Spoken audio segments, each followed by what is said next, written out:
In a single moment, your life can change. Moments with Marianne is a transformative hour that covers an endless array of topics with the best of the best. Marianne's guests are leaders in their field, ranging from inspirational authors, top industry leaders, business and spiritual entrepreneurs. Each guest is gifted and a true visionary, a recognized leader in their own work. They teach others to develop, refocus, and grow. Marianne will bring the best guest and sometimes a special surprise. Don't miss this. And remember, make every moment count.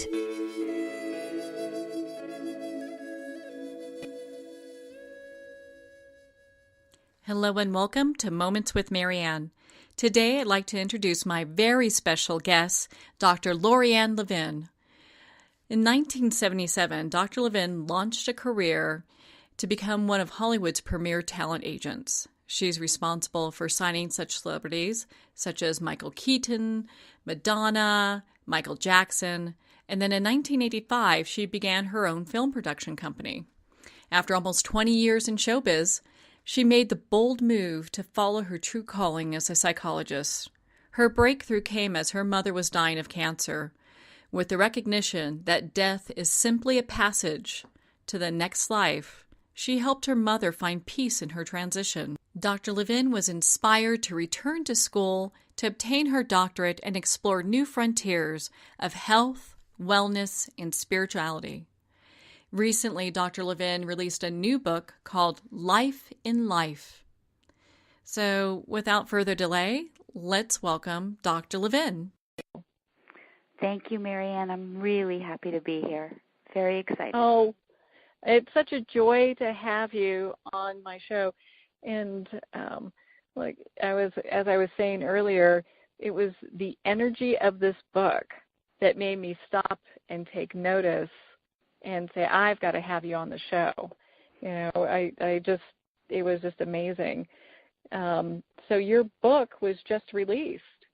It was just released, and as a great gift today on the newsstands, which it became a best pick for nonfiction from People Magazine's Sexiest Man Alive issue. Congratulations. Thank you. Oh, and books all have an energy and focus all their own. But man, that says a lot about this book. Now, this book, Life in Life, it's a meditation journal. Why don't you tell our listeners a little bit more about, why don't we start off from the beginning? Why don't we tell listeners a little bit more about you and your journey? I was born a child who knew things. Intuitive wasn't a word I knew, but I knew things. It wasn't an imaginary friend. It wasn't visions or the ability to see other realms, but I knew things about people, and I didn't know how I knew them. And I was 16 alone in my room, which is usually the plight, unfortunately, of children who do have great intuitive ability, is a really strong internal world because they're left alone a lot. I read an article in God Rest My Father's Soul. He subscribed to Playboy, of course, only for the articles. And Elizabeth Kubler-Ross was being interviewed. Marianne, do you remember Elizabeth Kubler-Ross? Yes, I sure do. She gave us our first clinical model on death and dying, the 5 stages: anger, denial, depression, bargaining, and acceptance. She was at the University of Chicago. And right about the time, she wrote Death and Dying, right about the time that I was reading this article, she was being excommunicated from the medical field. She was so ahead of her time. For sure. Did you want to say something? No, I agree with you. She definitely was ahead of her time. Yeah. At that moment in time, the medical community didn't understand her because she had been bedside to a lot of patients as they were leaving, and she was listening and observing them speak to people who weren't in the room. And she'd check with the family and say, "Who's Susan? Oh, that's his daughter who died years before. Who's Harry? Oh, that's her husband who had died years before. And she began to have proof for herself that there was life after life and that we were guided, especially through the threshold to the next realm, by our loved ones. I had this aha, maybe that's how I am understanding what I know. Maybe it's my ancestors. I hadn't had grandparents die yet, but maybe my ancestors are guiding me. And years later, I became a movie maker, and I tried to make a movie of her life and met her. I went to her home in Healing Waters, Virginia, where unfortunately she was still being castigated for helping AIDS babies. They didn't know back then, there was a primitive understanding of AIDS and the epidemic, and she was helping the babies, and they were leaving crushed glass on her driveway and making her life really hard. And at that point, she was really shy, and she did not want me to make a movie about her life. But what she did for me, which was my big awakening, was that she turned me on to all of her colleagues who were doing great research. The University of Chicago, the University of Connecticut, the University of Virginia. And these men and women became my colleagues, and I really went in that direction after a really successful career in show business. Wow. And what a pivot, too. So for being in show business, being a producer, and you were an agent as well, if I remember correctly. Yes. And doing that, it's such a different life from now, following these, listening to these people and talking to them about their research and what they've discovered, and following basically your heart. What a pivotal point.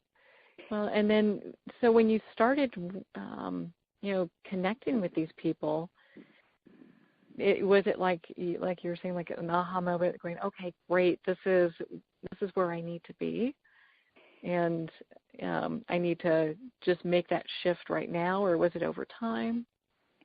Good question. It was over time. I started reading all the books, and then when my own mother was dying, and I was bedside to her, watching everything that I had read about come true, all these mini miracles that defied obvious science, I said at bedside, I am going to bring this work through and really do my best to allow people to not feel crazy when they have a spiritually transformative experience. About 75% of the people over their lifetime will report that they have had a spiritually transformative experience. It is much like a traumatic experience where you remember exactly where you were, what you were wearing, what time of day it is. It's frozen, impermanented into your psyche, into your emotions, into your visceral nervous system, but you remember and you know why it had import. For a lot of people, it's a time of a course correction where they have to start to pay attention. The whole idea of this book is to allow you the ability to have these spiritually transformative experiences for yourself on an as-needed basis, in an exciting, controlled way, so that there's a meditation parable, which is no more than a couple of paragraphs in most chapters, that you ponder, and you do the exercises, which are questions. So I don't lead the witness per se, because you bring to it what you want, and you write about it, or you record it in your smart device. And then I noticed that you also had in each of the chapters, it could be for someone who's a beginner, someone's master, or if it's a partner or group of people. Yes. I think the partner is very exciting, because a lot of times yes, we could pick a sacred group like a woman's group or a book club or some best friend who would honor the sanctity of what you're about to share. But if you're in a romantic partnership, oftentimes you'll tell each other everything, but they don't really know everything. And these are questions and exploration and inventory that really allow your partnership to thrive from a holy place. You know, we'll often, and I know this is a joke, I don't mean it to undermine it, but, you know, at the point of climax we'll yell, "Oh God," but we're not really sending that God energy or that high vibration energy to our mate when we're in the act of making love. And that can elevate your love making. It definitely, you know, the act of meditation has been proven to not only make you a better lover, but lower inflammation in your body and anti-aging in your brain. And this is really beautiful attributes to give and bestow upon a relationship. Oh, definitely. And I know in your book it talked about how meditation, the benefits of meditation, you know, those being some of them, and how it actually remaps your brain, you know. So, I mean, who couldn't use that? So, yeah. May I tell how that happens? Because I think if people knew, they would go, "Oh, yeah, I get it." Sometimes when you're having a fight with somebody and you see or feel like a really difficult surge reaction, either you will freeze and swallow your words and contract, which is not healthy, or you'll overreact and bring a submachine gun to a water balloon fight, or you'll flee, you'll jump into a car and take off and I'm out of here. Those are usually not about what's really going on.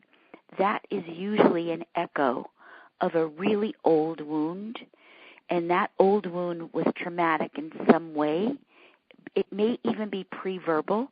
You may not remember it, and that fight, flight, freeze defense mechanism is part of our lower brain. It's our primitive brain. So in meditation, what that does is DSL. It immediately pulls you up to your high brain, your executive functioning, the parietal lobe. And that's why it's very difficult for some people to say, "I can't sit in a lotus position and do an om and go to these high places," because it evokes all this subterranean material that can come ushering forward and put you back in your trauma cycle. If you as a person, and most of us have subterranean trauma or unresolved emotional, you know, pit stops, if we're in a slowed, you know, breath and trying to relax position, some of that stuff that has never been dealt with can surge forward. This book helps you peel away chapter by chapter in recognizing these pit stops and allowing you to honor them, because they don't go away by pushing them down. They go away by you loving them and seeing the benefit to your life that they caused.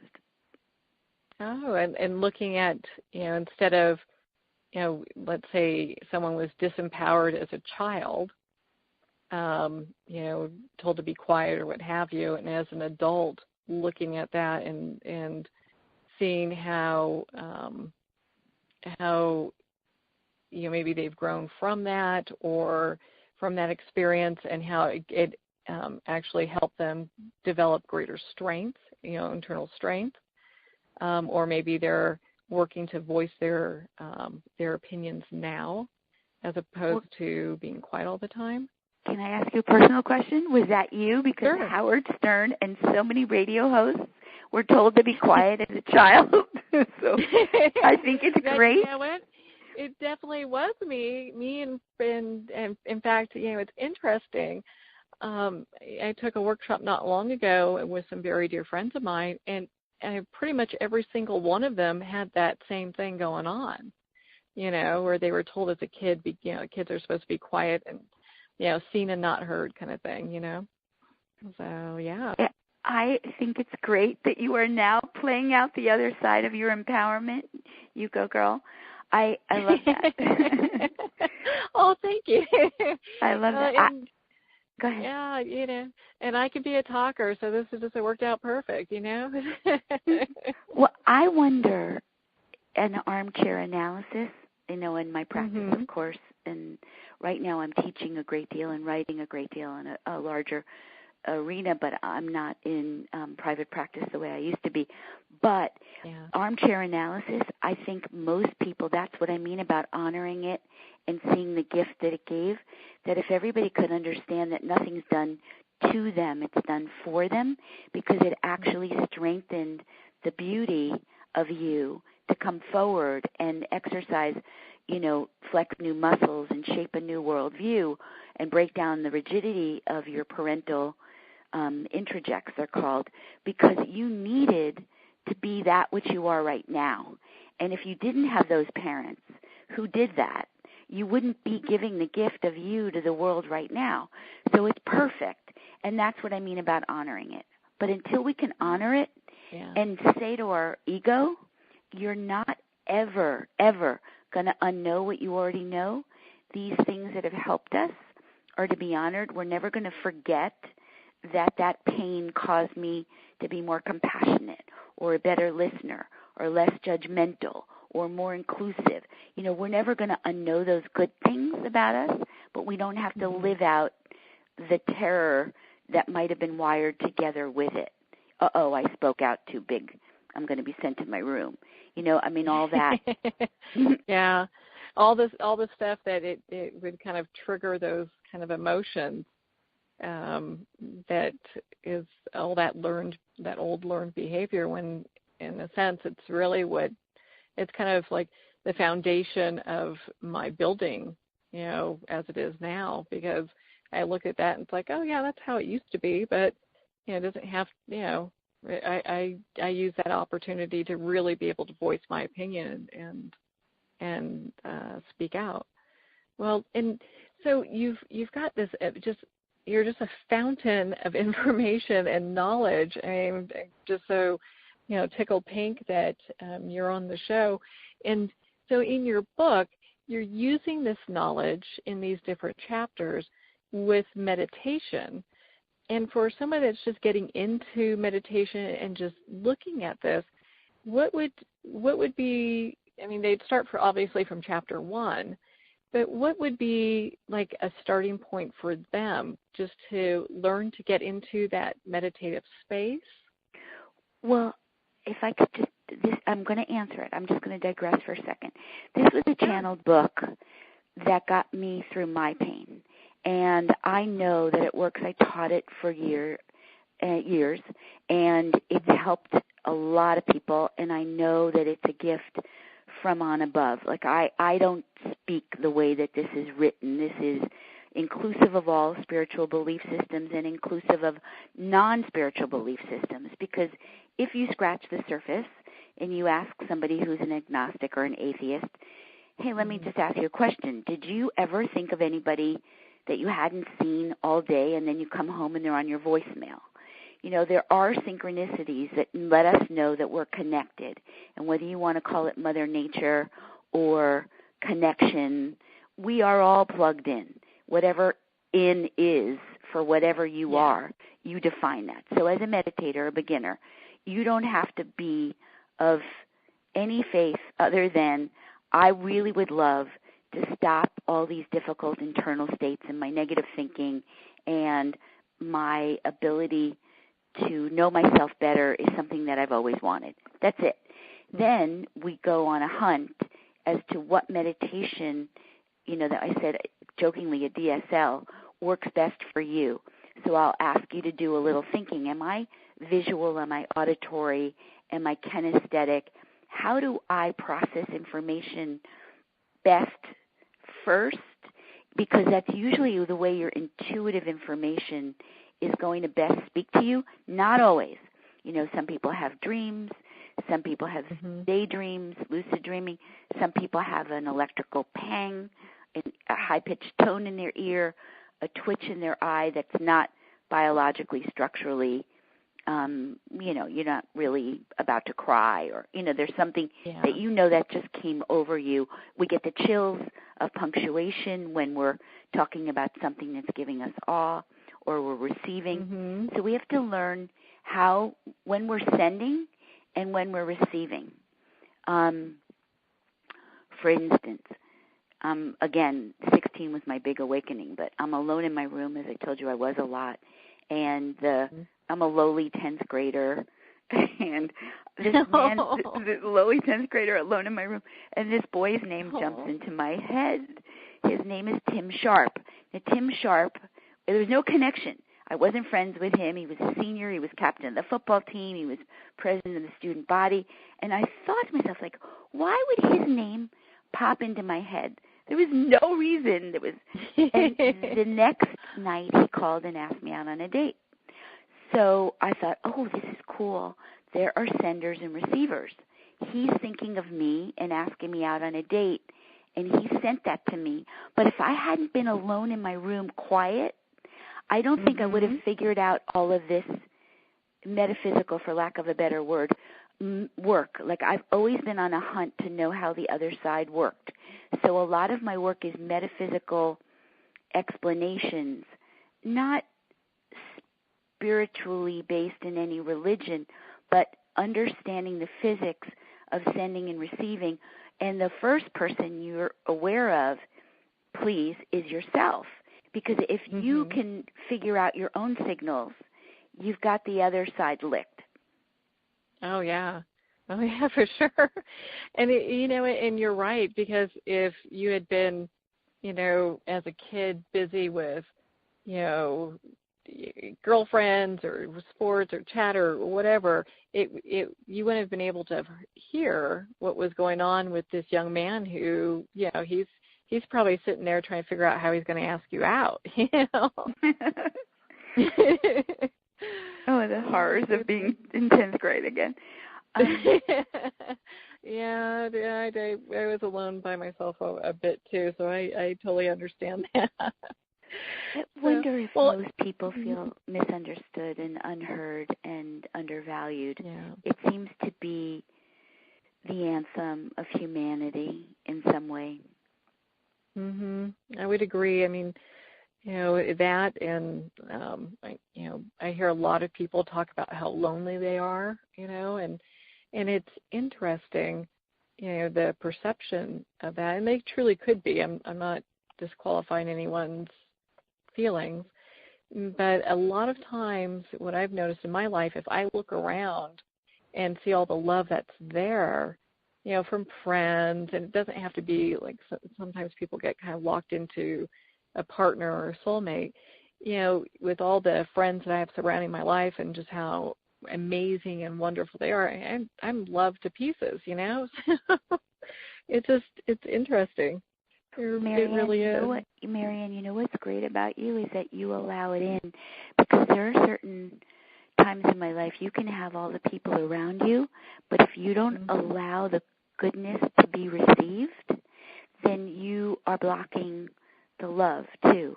That it may not have come exactly the way you wanted, in exactly the wrapping and the bow, but it's there, but we're not awake enough to see it or to feel it.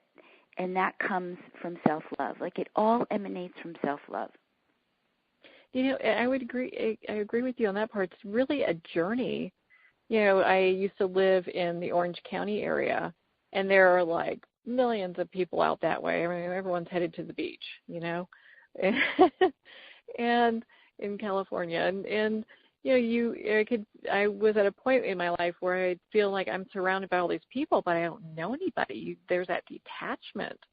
And it wasn't until I started working on, doing an inside job and working on myself that I, started to realize how much love there really is out there, and that's one of the things that resonated in your book. At the end of each little chapter, you've got this section that talks about, how can I love myself best right now? I'm like, oh, I love this. Yeah, at a soul level, not necessarily that your highest self and recognizing that high voice inside of us that doesn't say, go put on your slippers and have a tuna melt. I'm not saying that it wouldn't, but that's not the point. The point was, at a soul level, how do I love myself best? So what that may mean is that even though as a dutiful older sister, you were taught to always take care of your baby siblings and, your brother wants you to loan him money, that may not be what you're meant to do at a soul level. And you've got to get that parental voice out of your body to say, you know what, this is a time where I feel he really needs to grow up. And this book kind of teaches you how to flex that muscle of self-talk where it's from your highest place. Because if your internal world is saying, you idiot, you jerk, you moron, that is not your highest self. Actually, your highest self is now hiding from embarrassment that you would talk to yourself that way. Exactly. Like, who is that person talking over there? We don't know them. Oh, my goodness. And it is. I mean, I think one of the things I hear quite often from people is that negative self-talk, that, overcoming that seems almost insurmountable to them because of the bombardment we have in some things are obviously duly noted because of things that happen in the world, but just their own self-talk on how they're so hard on themselves, and part of it is I'm sorry, go ahead. No, go ahead. Part of it is that trauma cycle. That's a defense mechanism that's been around inside all of us in which way ever it displays uniquely for each one of us. But that's part of some of the defense mechanisms around those trauma cycles. But from a metaphysical point of view, there is a pocket of goodness, a pocket of love in the consciousness that does guide us, whether you believe it's ancestral or God or angels or guidance or your God self being plugged into Creator or Mother Nature. However you define it, most humans have experienced those moments of being tapped into that goodness where everything feels sublime. That energy can be called on in a moment's notice. You can literally be in control and ask that negative consciousness, that dark, what I call dark, which is fear-based. It's often a rumination or perseveration in deficit of some sort, jealousy, envy, dread, anxiety. It even if impacts our nervous system. You can volitionally, and this is the difference between meditation/prayer and relaxation. Relaxation has benefits, but when you add to a meditation/prayer that moment of volitional, I am showing up for myself to not live this anymore, within 10 minutes you will feel a difference, and that's part of what the book shares. I love it. I mean, this book is fabulous because it's great for anyone at any level, and it really, I mean, I was just amazed with the information in this book. It's a showstopper. We'll put it that way. It is, Marianne, you're the sweetest. I got inspired just now to think about can I add one other thing to that last response? Oh, of course. Okay. Part of this book, although channeled, and by channeled, I don't mean that it, my automatic writing came out super fast, because that's true. I mean, I believe that it was guidance. So know that about my personal belief system, but I give it because I know it works for people who are atheists and agnostics because I taught it. So, but what I would say is that a lot of the book is also wedded into a lot of the research of the doctors and the colleagues that I told you about. So one of my friends is Dr. Ken Ring at the University of Connecticut. He's long since retired, but he wrote some of the He's quintessential. in California. Yes. Dr. Do you know him? Yes. Aww. Isn't he the sweetest, best, most loving man? Oh, my goodness. Yeah, he's amazing. And what a mind. Oh, my goodness. Oh, I'm so glad. I'm so glad you know him. So he wrote Heading Toward Omega, Lessons from the Light, Kenneth Ring, R-I-N-G. His research at the University of Connecticut was studying people who flatlined and then came back and shared the criteria of their near-death experience. And the preponderance of near-death experiences with great recall is a positive one. There are some negative ones, but they're very rare. And he amassed research across cultures, across belief systems, across ages, exposure to no media, little children. And this was described as when they felt intact, even though their body might be under the truck or on the operating table. They felt intact as a human, which I will explain later, but they felt intact as they rushed toward this white light. This white light felt like all joy, all love, all ecstasy, all knowing. The minute they had a question, they had an answer. So this was that omniscient part of goodness and love that we've tapped into even if we're earthbound. So the book teaches you how to straddle both realms while living in the world. You're not up on a mountain, dedicating your life to being a disciple. You're actually in the world. We're all working and trying to access that light. Yeah, that's amazing. Absolutely amazing research, and I find it completely fascinating. In fact, I know a lady, a very dear friend of mine, she went through a near-death experience and went through everything that you're describing. Met with a being, felt like everything was surrounded by love, and it was a pretty traumatic time. She was hit by a lady who was texting when she was on a bike, and it didn't end well. So not for that period of time. Oh my, I'm sorry. But she's great now. Everything's good now. But she came, she had that experience where she was just in this area of everything was love, she was saying. So, yeah, I mean, what a small world. I know, I love Ken. Here's two things that I want to leave you with, though, with respect to your friend, because that's the group of doctors that I belong to in the societies that I am a member of. That's what we study, the spiritual transformative experience. Most of the time, even though, of course, it seems like a random event, it's usually at a time when that person needed a course correction, that near-death experience actually was a gift that they wouldn't give up.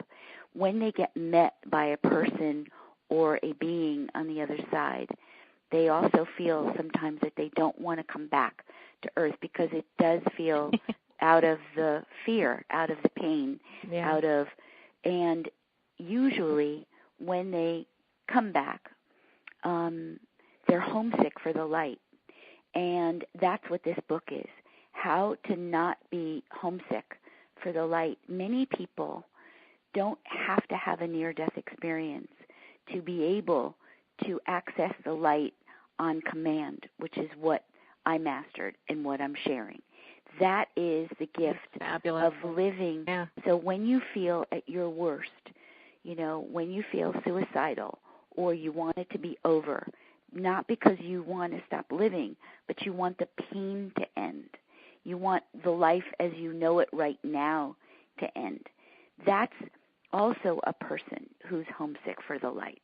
When you're taking drugs, when you're in a place where you want this life as you know it to cease and you want to get to the light, you're going about it, which is a good thing, but the way you're going about it is a self-destructive cycle that you need to get out of.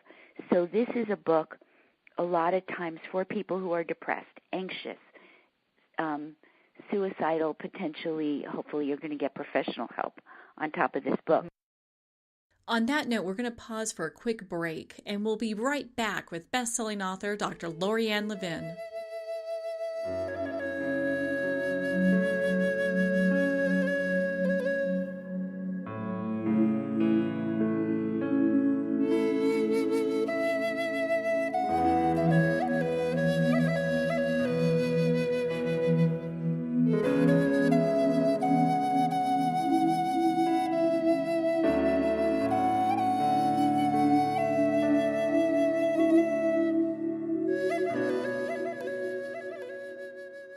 Are you dreading your next business trip with all of the unhealthy food choices? Well, eating healthy while on the road for business is no longer a hopeless battle. Natasha Leger, a road warrior herself, not a doctor, dietitian, or nutritionist, but a real-life business person, understands the unique stresses of business travel and has written a book to inspire us and show us how easy it is to make healthy choices while on the road. Order Travel Healthy, a road warrior's guide to eating healthy at TravelHealthyBook.com. That's TravelHealthyBook.com. Ben Wexler is a gifted leadership development and strategy consultant for professionals who want to transform their organizations and careers. Through a uniquely personalized set of processes, participants discover their unique knowledge, how to leverage that knowledge and experience, and then put it all together with a global strategy. You're more valuable, your organization is more valuable, and the change is viral. Contact Ben at 630-881-1074, 630-881-1074. In 2012, after returning home from Iraq and Afghanistan, Sean Gobin hiked over 2,000 miles of the Appalachian Trail. Recognizing the therapeutic effects of long-distance hiking, Sean founded Warrior Expeditions, a veteran nonprofit therapy program that supports veterans transitioning from their military service by hiking America's national scenic trails. Equipment and supplies are provided, as well as assistance with job placement. For more info or to help support these veterans, visit warriorexpeditions.org. Are you stuck in your creative process and hitting a roadblock at every turn? Book an appointment with creativity coach Katie Fowler to turn your art and life around. Katie is an award-winning artist, highly sought-after creativity coach, speaker, TV personality, and best-selling author of An Artist's Journey Through Wonderland. Katie guides people in connecting with themselves, with others, and with their own passions. Go to katiefowler.net now to begin your journey through your creative wonderland.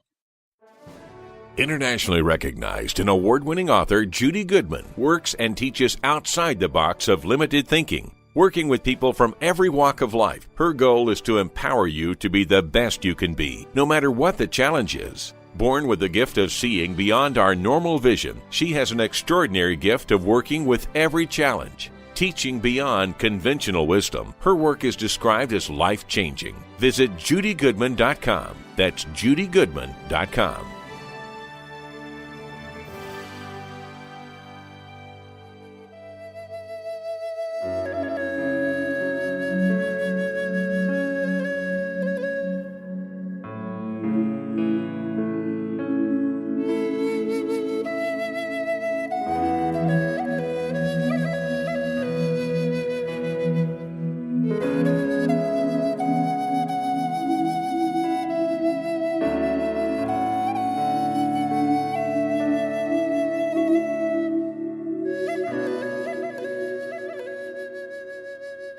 Hello and welcome back to Moments with Marianne.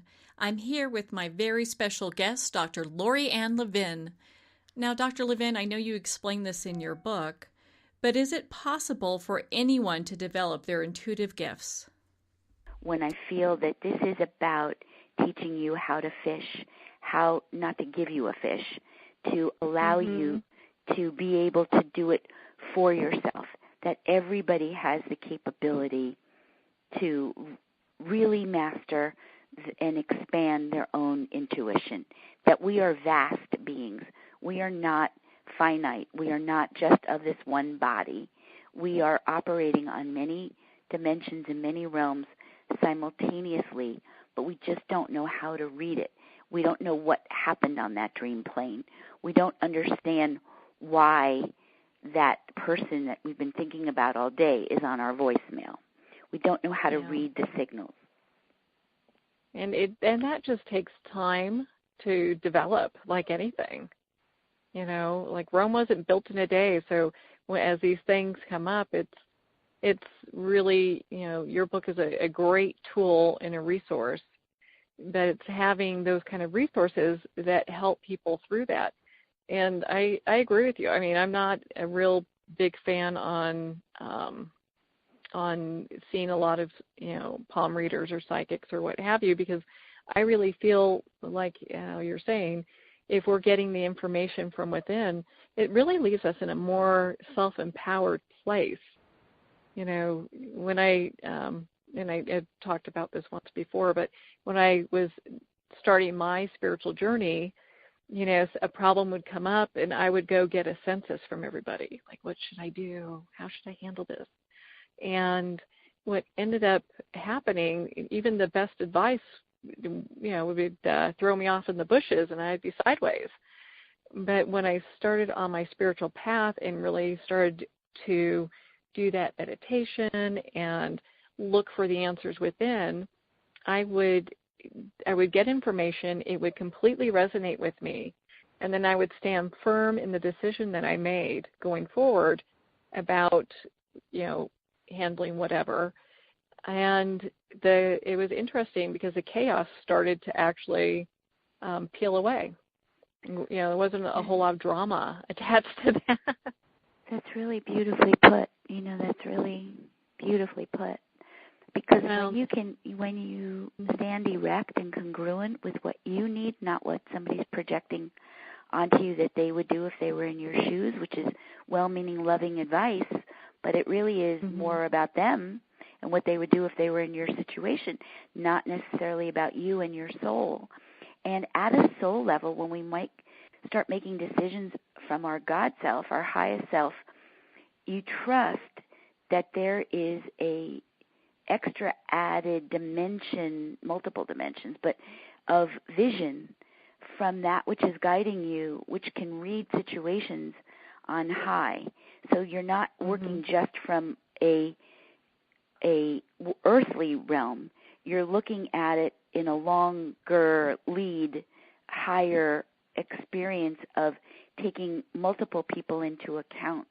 I actually share in the book how to bilocate. Marianne, have you ever bilocated? I have not. I have not. I bet you have 1,000 times and you just didn't know the word, but many times when we're fretting over what would this person think or what would this person, will this person love me back, or, all the times we've thrown our energy out to another in an incessant way that hasn't necessarily been constructive. We probably have been bilocating, but not in a constructive way. Bilocation is straddling realms. You stay very clearly in yourself. You do not leave yourself, but from a meditation / prayer stance of a great amount of self-love, because you also have to do a little clearing because you're not attached to outcome. Because if you're attached to outcome, you won't get as clear an answer. This is not Ouija board time. This is really truly knowing that I'm in a self-love state. I'm trying as best as I can not to be attached to outcome. You imagine the person in front of you that you want to connect with. They can be either living or non-living, but you must get clearance before you enter. You must ask from your highest self to their highest self, may I talk to you, silently on other realms. You're not communicating on an earthly level. And when you get a go-ahead, you walk into them much like you're walking into a car. You know how you sit in the chair and you touch the wheel and you turn on the ignition. You stay empty like you're listening to a friend and listen to what the person has to say. Listen to what their soul wants to tell you. And it isn't difficult. It does take some time. And you would be amazed at the loving feedback that you will get. So you can use it on a business meeting before you go in to know how to handle the particular person, how would you best like me to handle you when I ask for my raise? Like, you're going soul to soul at a very high level. And you may find out that it's not the right time to ask for the raise. Or you may find out that they've been planning it for you for a while and you're actually helping them allow them to give it to you. Mhm. Yeah, and just getting that information from that higher source, from the soul level, that's fabulous. That's something I'm definitely going to be working on for sure. It doesn't mean you take the information to the bank, because we're human and we have desires and projections ourselves. But as you start to do this work for years, you become really clean and you become better at it, and you begin to trust yourself more and allow yourself to read your intuitive information and sit on it and check it. Don't act on it right away. Sit on it, check on it. The Great China and Japan would go on vegetarian fasts. They would eat only vegetarian, get themselves to really high vibration, and sit on big decisions for a long time. And I think we have to understand that this isn't knee-jerk response because then you're into your cycle again. This is really pondering, reflecting, doing self-scouring inventory, and loving yourself at a high level before acting on a lot of information.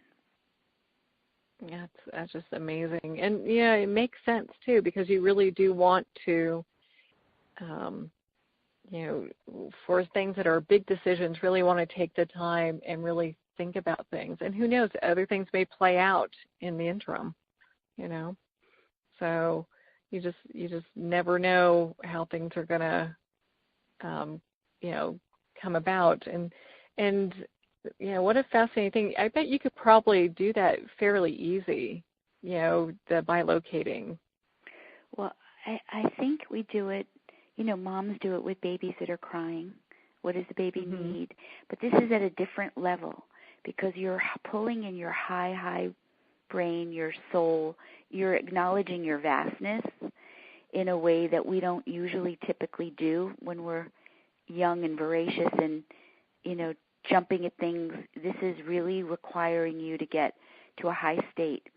And going back to your feeling, remember when you said, I felt sturdy and the chaos went away, this gives you that congruence to your soul at such a high level that you can feel the difference between, okay, this is static in my attic, and this is, or disinformation.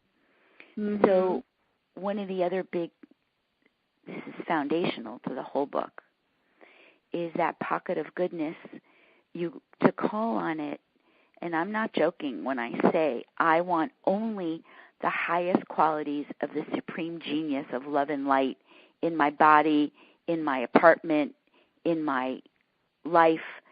You call on that on a multiple times a day to clean out any waft of crud. As human beings, we're designed to connect. We're hardwired to just you and I on the phone for this amount of time. Our hearts start beating at the same time. If you're alongside somebody who's cycling, looping, perseverating in a trauma cycle, you can feel that waft of energy that it's repelling. You don't want to be near it if you've already aligned to a high vibration. But it doesn't mean the person's a bad person. It just means they may be in a lot of pain. And so you might want to, when you're doing these exercises, be in a very high vibration, not to be impinged upon, and to also learn how to clear that energy for your life. And I would agree with you. We take care of our physical bodies. I mean, we shower, wash our hair, bathe on a regular basis. Our spiritual bodies and also our space needs that same kind of attention. And a lot of times people don't realize it, they may say, oh, I spent time with somebody, I feel really drained or icky, and not realize that there are things that you can do to not feel that way. I had a friend just call me last night with a problem that he was having with another friend, and basically he was starting to feel these negative thoughts and this icky energy, and it's because he was, that person was tapped into him, and probably vice versa. So, knowing how to clear your space and just keep yourself in a clear space so that you can be open to receive positive information, like your book says, and, from the genius of love and light, because Lord knows we don't want anything else in,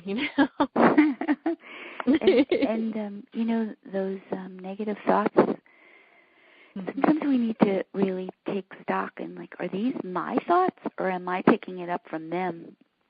Mm-hmm. Because they may have really bad self-talk and be self-hating in that moment.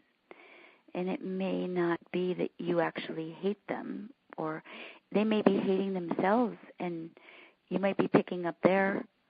It's really complicated, but very life-affirming and self-loving to be able to excite yourself with how vast you are and how much knowledge you have that will come effortlessly.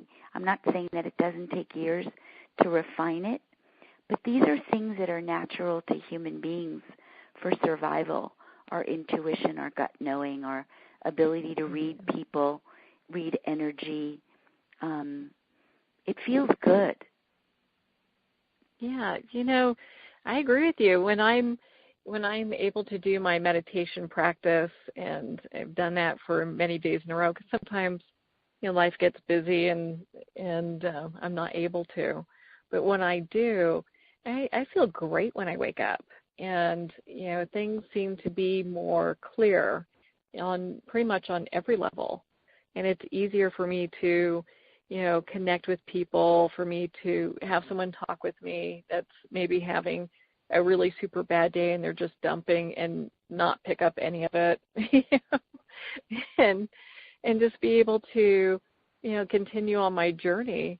And, I got to tell you, I think your book is, and I don't think I know, your book is really going to help a lot of people, in a very profound way. Oh, Marianne, thank you. That's from your lips to God's ears. God's ears. I am very excited by that, and I wouldn't love nothing more for that to happen, and for my ability to, help people through it, because we've all had pain, and that informs, some of the best things we do as a human being on this earth.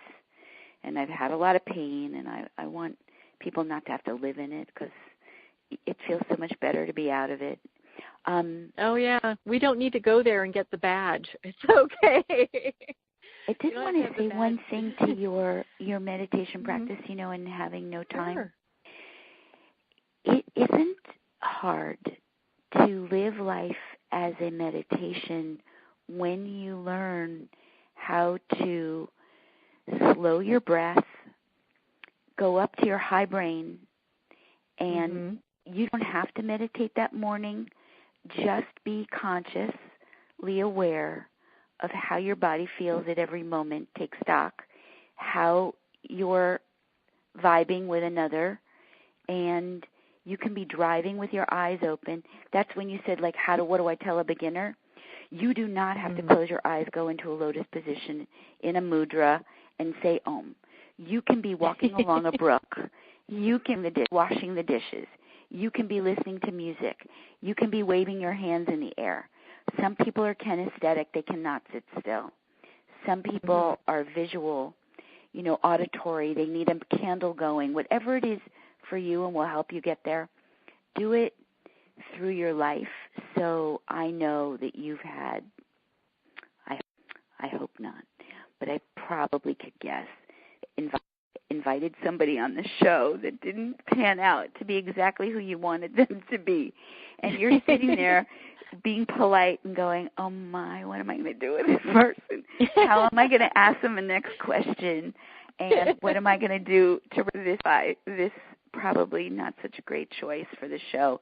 And you in that moment were living in a prayer because you were really taking into account not just the obvious, which is you could feel that their answers weren't necessarily what the show's about and it questioned the integrity of what you're trying to give the world, but you were also asking your highest self, get me out of this, like what do I do?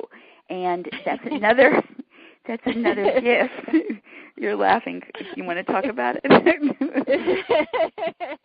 Maybe later. Okay. But, yeah, but you know, I understand what you're saying because if it's the show or whatever, I know. I mean, I've gotten to those situations where I'm like, ooh, oh boy, and you do get into a prayer thing like, ooh, get me out of this, you know. So I definitely understand and relate to that, most definitely. So I guess you should leave everybody with live your life like a prayer. You're bigger than you know. And don't forget to love yourself because everything emanates from that. That's everything. Oh, that's so beautiful. And it's so true and so beautiful. Well, I know you've got, and I'm not surprised, your schedule is going to get crazy busy, so I feel very blessed to have you on the show. But I know you've got some wonderful things in the coming up here.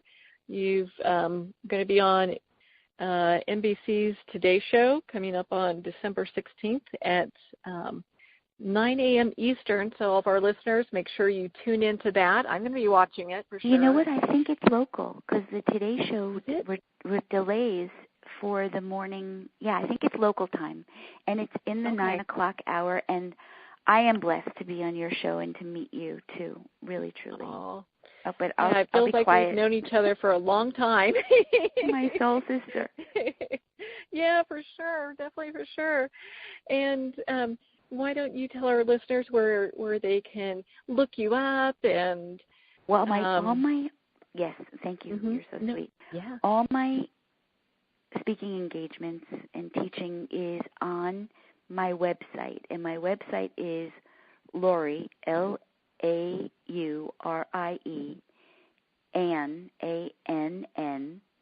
Levin, spelled like Levin. Don't ask me why my husband's family pronounces it Levin, but LEV as in Victor, IN.com, LaurieAnnLevin.com. I'll be in D.C., I'll be in Rockport, Maine, I'll be in Las Vegas, I'll be in Miami.